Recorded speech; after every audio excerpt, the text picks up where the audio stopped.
A new wave of racist incidents is plaguing Orange County, but local officials and activists are determined to stand against hate. Taylor Torregano was at their latest protest. Taylor? An increase in anti-Semitic and racist remarks and incidents across Orange County has numerous organizations working to condemn hate here. I'm Taylor Torregano in Anaheim with the new push to raise awareness and tolerance for cultural differences in this area. This park holds many fond memories for Jonathan Ryan Hernandez, a lifelong resident of Santa Ana. He says it's in the center of what used to be known as Little Texas, with the largest population of black families in this region.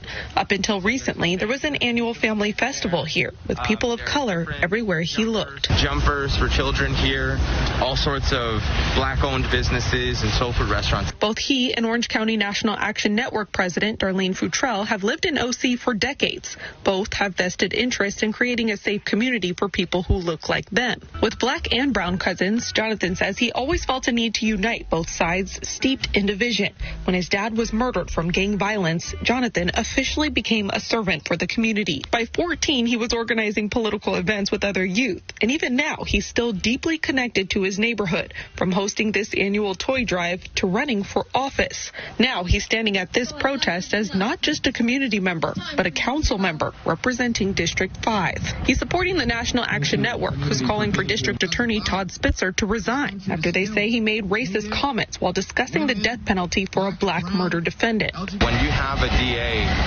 that is not understanding and empathetic to these experiences that people of color go through on a daily basis, it really makes a lot of sense why Orange County has struggled with diversity, inclusion, and equity. Spitzer's office tells us and the LA Times he's admitted that his speculations of black men dating white women to improve their stature in the community were inartful and insensitive, but taken out of context. Still, Darlene Futrell says there's no place for those holding positions of power to be so comfortable using this rhetoric. It's why she helped organize this protest. You got to get it rid of everybody, but you start with the top.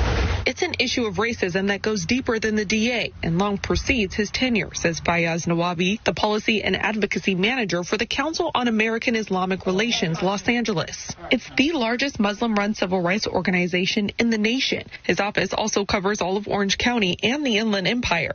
Fayaz shows that there's been so many recent hate incidents, they've launched the Center for the Prevention of Hate and Bullying. The amount of hate just happening in the region is just unbelievable. Fayaz is based in OC and says in the last couple of years, he's seen a sharp increase in hate crimes here. In the last few weeks alone, residents in both Huntington and Newport Beach have received these anti-Semitic flyers stating that the COVID agenda is Jewish. It's the most recent and a startling upward trend of hate incidents and crimes over the last 10 years, shown in this graph from the Orange County Human Relations Commission. In 2020 alone, there was a 69% increase in hate incidents reported in Orange County, most of which were motivated by race and ethnicity. Fayaz predicts the numbers this year will show the problem has only gotten worse. Anti-API language, this anti-Semitic language, this Islamophobic language, anti-black language has to end.